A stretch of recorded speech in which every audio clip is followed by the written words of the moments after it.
Hello, good evening everyone. Welcome to our bedtime devotional. So, karong adlaw is Thursday, January 23, 2025. Ug karon ika-day 359 sa ato ang bedtime devotional. So, atong topic is about the right time. So, ang word na sa Ecclesiastes chapter 3 verse 11 nga nag-ingon, He has made everything beautiful in its time. He has also set eternity in human heart. Yet no one can fathom what God has done from beginning to end. So let us pray. Father God in heaven, Lord, we glorify your name. We thank you, Lord God, for this day. We thank you, Lord God, for the victory, Lord God. Sa matag adlaw namo, Lord God, nga pag kinabuhi, kauban ka. Lord, pasiba kami sa mga kalapasan, hingloy ang mga kasing-kasing, ipadayon ka, Lord, dumagabag-o sa huna-huna.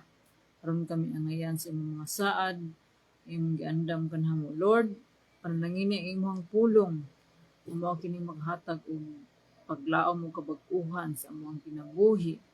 Dalaygon ka, Lord, sa katapusan, ubanay kami karong gabiuna, Lord God. Ikaw magapamuhat sa matag usa, Lord God, nga maminaw, ablihi ang mga kasing-kasing, nga madawat sa imong pulong.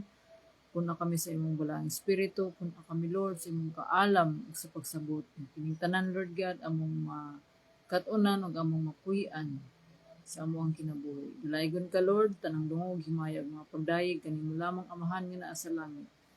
Kining tanan ang pasalamatan sa pangalan ni Jesus. Amen. So, He has made everything beautiful in its time. He has also set eternity in the human heart, yet no one can fathom what God has done from beginning to end. So sometimes the hardest thing to do is to wait. So hardest thing ganing mag-wait because we as human hindi ta gusto nga magbulat, gusto nato nga naadayon. So this is especially true when we're in a hurry and when we want things to happen now, if not sooner. But God's plan does not always happen in the way that we would like or at the time of our own choosing. Still, God always knows best.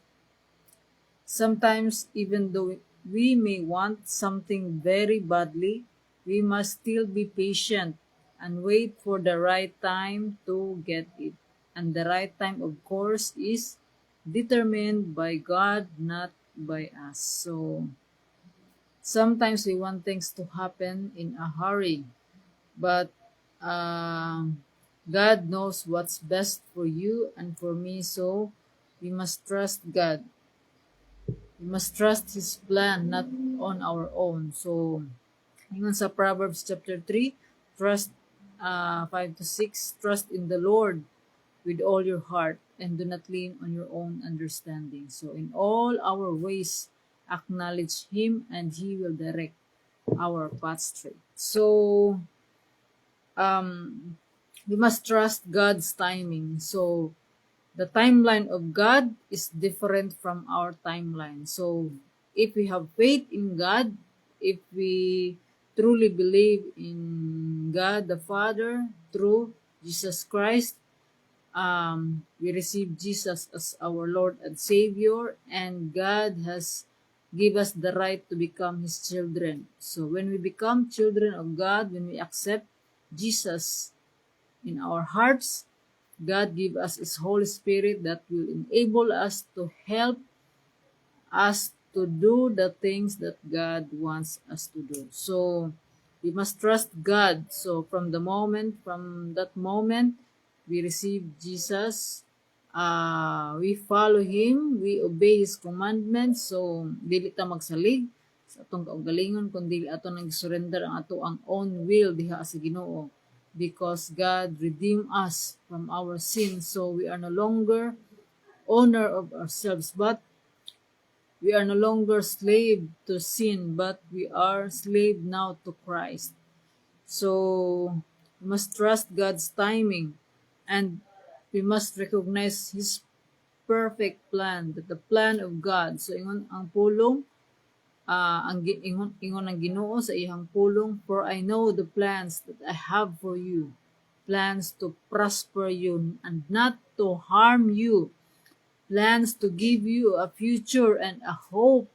So mo kini ang Ginoo, kinahanglan mo salig ta sa iyang kasuguan tungod kay ang Ginoo dili tao nga mausab ug dili pod siya tao nga mamakak. Ang Ginoo, He is true to His promise. So mo ni nga sa mga naka-experience kung unsa ang Ginoo. So God is really good. God is good all the time. So makaingon jud ka kanunay kada adlaw nga God is good all the time, even though sometimes we may not understand the purpose of God, but we must trust His plan. We must trust God with all our heart. So morning nga, and also we must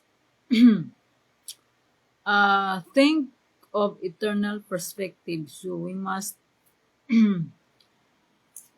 practice to think eternal perspective. So we must prioritize what will last. So ang promise sa Ginoo is eternal life. So kinsa may dili ganahan og eternal life. So we must prioritize to have eternal life, and we can have eternal life through Jesus Christ, through believing in Jesus. So believing in Jesus is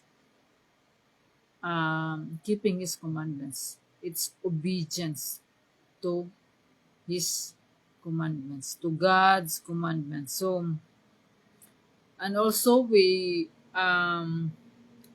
kaning pulong karon the right time. So we must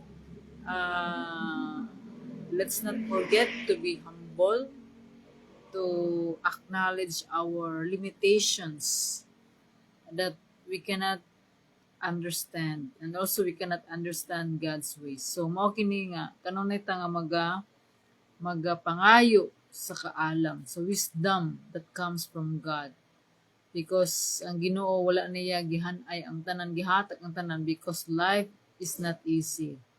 Life is worthwhile. So dili easy ang life, wala nang promise ang Ginoo nga easy ang life, but nag-promise ang Ginoo nga sa ato ang journey, sa ato ang kinabuhi, nag-promise siya nga ubanan gyud nga dili ta angay mahadlok. So the right time. So karong gabi una gi-remind ta sa Ginoo nga tanang mga butang adunay sakto nga panahon. So daghan tag mga pag-ampo sa Ginoo, pero dili tanan gitubag sa Ginoo karon-karon dayon. So adunay na sa ato sigurong mga family aduna tay giampo diha sa Ginoo nga makaila sila sa Ginoo, nga mas mulalom ilang pagtuo sa Ginoo, but ang Ginoo ra gyud ang mag-determine kung kanus ka na mahitabo. So we must not be kana bitong dili ta makapuyan tungod kay ang Ginoo dili bungol, dili butang. Nakakita ang Ginoo maski ang atong kasing-kasing, maski wala pa nato wala pa na sa atong kasing-kasing, wala pa sa atong unahon, akabalo na daan ang Ginoo kung unsa ang atong unahon. So God is no beginning and no end. So dili wala gani makatupong, walay makatungkad kung unsa ang kaalam sa Ginoo.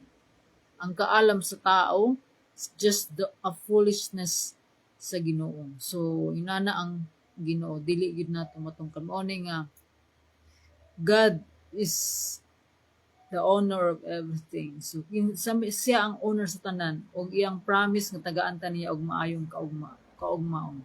So di ba? Arang nindutan na. So wala ang Ginoo nag-promise og kadautan kanato. So mao ni ang Ginoo dili gid siya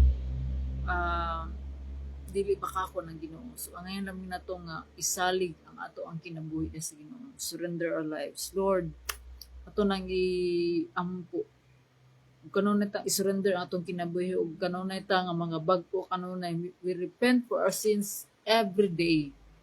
Mga maningkamot ta, mga itagtabang sa Ginoo. Lord, Dili ko ganahan ani nga mga butang nga dili makahimaya sa imo. Tanggala ko Lord God. Tanggala, kuhaa or tanggala aron malikay ako sa pagpakasala. Daghang tag mga prayers. Ang Ginoo adunay gyud mga purpose mo tag usa. Usahay wala ta kay balong anong gi-allow sa Ginoo ang mga sitwasyon. Kung ikaw nga naminaw karon, aduna kay sitwasyon sa imong kinabuhi nga wala ka kasabot. Just pray to God, i-reveal diha sa imo kung unsa iyang purpose. So, ang tanan nga naa sa Ginoo aduna gyud katuyuan. So dili gyud wala gyud na sa Ginoo ang malas o swerte, because in everything God has its own time. So he has made everything in beautiful in its time. So usahay maka sinati ta og dili maayo sa tuang kinabuhi. So adunay katuyuan ani purpose sa Ginoo kanato, to mold us, to build us, to mature, to be mature in our faith diha sa Ginoo. And also usahay dili tanan mga pagsulay kanang testing sa Ginoo. Ang uban ni ana consequence na sa ato ang mga sayop nga mga nahimo. So we must be able to discern unsa ang mga butang nga dili makapahimaya sa Ginoo, nga dili makahatag og kalipay sa Ginoo. So kanang mga butang nga dili makapahimaya sa Ginoo, makit-an nato na sa iyang pulong. So mao kini nga ang Ginoo naga-invite kanato kanunay sa pagsunod sa iyang kabubuton. Tungod kay ang Ginoo andam kanunay nga mohatag sa iyang panalangin, sa iyang pabor kanato. Basta lamang wholeheartedly nga obedient ta diha kaniya. So mao kini nga kanunay ta nga magapangayo sa kaalam sa Ginoo, because God is the God of order og iyartang plastaron. So unsa man ang imuhang mga problema, mga challenges sa Ginoo, tagaan ra ka og mga pamaagi sa Ginoo. Dili man nato nga masabtan dayon, but God, know that God is with us always, and God will give us success and a future and hope nga kung kanunay lamang ta nga nagapaningkamot sa pagtuman sa iyahang kabubuton. So mao ni nga ang tanang mga butang adunay panahon. So mao ni nga we must be patiently waiting upon the Lord. So nay mga butang nga kinahanglan tang i-test ang ato ang faith, ato ang patience, itong trust diha sa Ginoo. So mao ni nga ang Ginoo kanunay nga nagahatag og pabor para mulambot ta aron motubo ta, mo mature ang ato ang pagtuo diha sa Ginoo. Nga dili ta mahimong immature, dili mature ta ug angayan ta sa iyang mga saad, because ang Ginoo, ang pulong sa Ginoo puno sa iyang mga saad. Ta lamang dili gid ta matinumanon. So mga tagtabang sa Ginoo, because we cannot do all these things without the help of God, without His grace, His love that enable us to continue to live our lives hopeful. Hopeful ta nga kanunay ang Ginoo matinumanon sa iyahang mga saan. So to God be all the glory. So let us pray. Father God in heaven, Lord, ang salamat Lord God sa imong pag-remind kanamo Lord God, sa imong pulong, sa imong mensahe Lord God, na ang tanang butang nga nahitabo Lord God adunay insaktong panahon. Salamat Lord God, tabangi kami Lord nga ma-increase pa among pagtuo diha kanimo, ma-increase pa among pagpasensya Lord God, nga mahimo kaming matinumanon diha kanimo. Tabangi kami Lord God, nga unahon ka sa amo ang kinabuhi. Lord, ikaw magapanalangin sa matag usa Lord God, sa mga naminaw ni ini nga mensahe. Ikaw ang Ginoo Lord God nga mao'y magaukab sa ilang hunahuna ug kasing-kasing. ibutang ang imong pulong sa ilang kasing-kasing. Patubua kini Lord sa ilahang kinabuhi. Nga mas matinumanon sila kanunay diha kanimo tungod kay ikaw ang imong saad nga kinabuhing walay katapusan. Iyang kinabuhi diri sa kalibutan adunay limitasyon. Lord, salamat sa imong pag-uban kanamo. Dalaygon ka Lord sa way katapusan. Ang tanang dungog himayag mga pagdayeg kanimo lamang amahan nga naa sa langit. Kaming tanan Lord, ang giampo, ang gipasalamatan sa pangalan ni Jesus. Amen. Amen. May gabi. Good night. God bless and see you tomorrow. Bye.